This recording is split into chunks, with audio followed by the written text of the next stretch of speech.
Ladies and gentlemen, dear friends, my presentation is divided into two parts. The first part refers to the destruction of the system of political representation in Greece in the last 5 years. As is well known, the members of the so-called Troika have so far imposed on Greece two programs of economic and fiscal goals connected with the so-called financing agreements of 2010 and 2012, and the financing process of the public debt as a whole. These programs are the famous and also notorious, we could say, memoranda. In order to implement them, the governments of Greece of these 5 years put before Parliament more than 400 implementation laws, mainly in the fields of wages and salaries, cuttings in wages and salaries, social security and pensions, the abolition of jobs and working position in the public sector and public administration, privatizations and reductions of spending on the welfare state, which led also to a reduction of social rights. As a result of these policies, the GDP of Greece has been reduced by 25% of its initial size. The Greek economy has entered a continuous state of recession, and unemployment has risen to a rate of circa 28% of the working population and about 60% among young people under the age of 30. On the other hand, the formed public surpluses produced by austerity are, to my opinion, closer to creative financial data than to reality. If we want to understand the social and political roots of these policies, we must see them in terms of an extreme neoliberal concept applied by the EU and the creditors as a whole, a concept that amounts to the violent enforcement of a unique example in Europe and a unique example in the developed capitalist countries.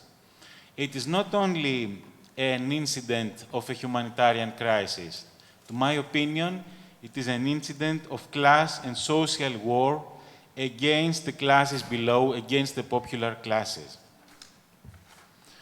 Greece has been governed since 1975, after the fall of the dictatorship, by a relatively stable two-party system composed of the conservative center-right party, New Democracy, and PASOK, the Social Democratic Party. In most elections for the last 40 years, these parties took more than 70% of the electoral body between them, with PASOK in government more frequently than New Democracy. However, the economic crisis and the policies required by the memoranda have broken the back of the former governing parties and introduced a representative and hegemonic crisis. The upper social classes have not been represented efficiently in the last years by the parties that for many years practiced ideological domination, while at the same time the working classes and the middle strata have changed their preferences, political preferences, mostly in favor of SYRIZA, a party of the radical left. At the beginning of this process, SYRIZA took only 4% of the vote. To a lesser extent, voters have also favored ANEL, a right-wing party opposed to the memoranda, and the neo-Nazist party of Χρυσή Αυγή, Golden Dawn. Extreme austerity policies and the financial recession have been the main reasons for these political developments.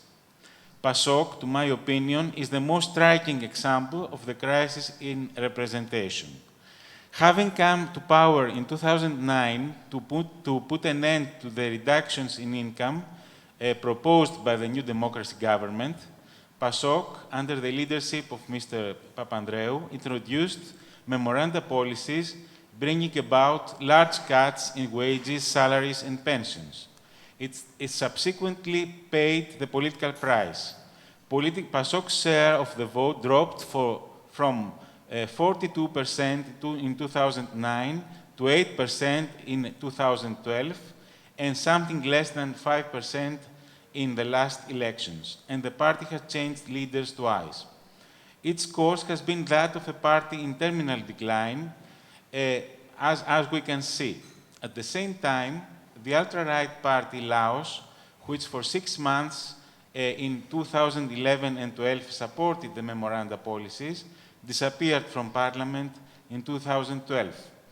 At the opposite end of the political spectrum, DIMAR, a moderate faction of SYRIZA that was established as a separate party in 2010, supported the Samaras Venizelos government in 2012-2013.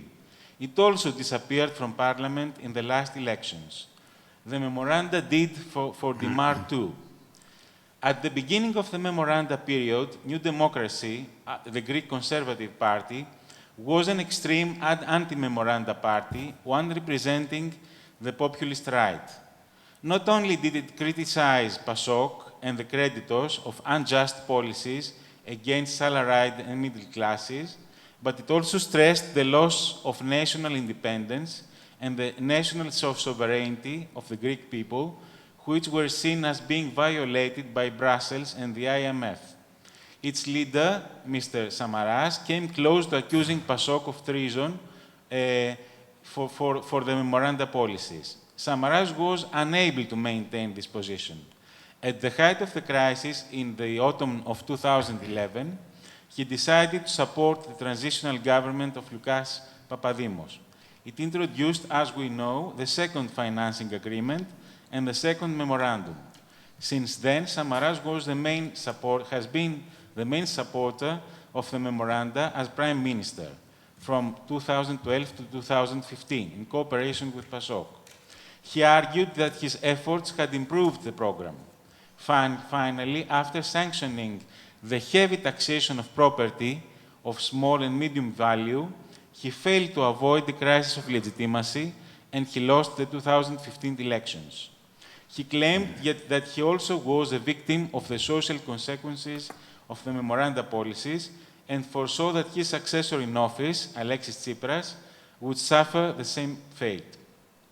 The process that transforms powerful political parties with proposals of social justice to supporters, finally, and victims of the memoranda has, to my opinion, not ended. Neither has the Eurozone crisis. Now SYRIZA must choose to share the fate of those who applied the memoranda and transform itself into a more or less neoliberal party or go its own way. Its proposals for a pact with the creditors diverge essentially from those of the creditors, although its proposals are a substantial retreat from its founding conference positions of 2013, which sought the nationalization of the finance system and the banks and the reoccupying of privatized public enterprises. They are also a striking retreat from the SYRIZA manifesto in the last elections, the so-called Salonika program that called for the abolition of memoranda-inspired laws in all social fields, the end of further privatizations, and the immediate increase of blocked or reduced salaries and pensions in the private sector. It appears that the leaders of the Troika are not just trying to make the most of SYRIZA departures from its manifesto, but also to move the party to a neoliberal position, perhaps even heavier than that supported by the previous governments, and resulting to the humiliation of the Prime Minister Tsipras. Such a humiliation would ensure that no counter-example to neoliberalism can be established in Europe. In terms of Gramscian thought, of the thought of Antonio Gramsci, the leadership of the EU and the IMF wish to impose a process of transformism in the European left and SYRIZA, in order to make SYRIZA more moderate, to make it merge with liberal social democracy, and to usurp the party's dynamics and leadership to legitimize the present system. Modern transformism is not a trivial or an easy process. It is possible that such an experiment could also radicalize parts of the left, parts of the ruled classes, and social movements. Such a move could also completely paralyze the system of political representation in Greece and increase the potential for violence and violent political struggle. Of course, this thought makes sense if we suppose that the institutions and the creditors still have an interest in maintaining the Greek political and party system.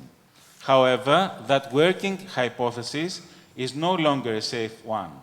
Having been used to governments that do not kick back, the officials of the Troika either want to unify the policies of all parties in Greece with no care for political legitimation or the political costs, or they consider that the reactions against such a unification will not constitute an important challenge to their rule.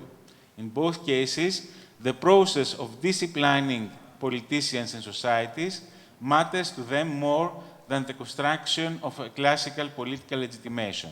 There was also a second part. I haven't got the appropriate time. I will come to this in the forthcoming discussion. Thank you very much.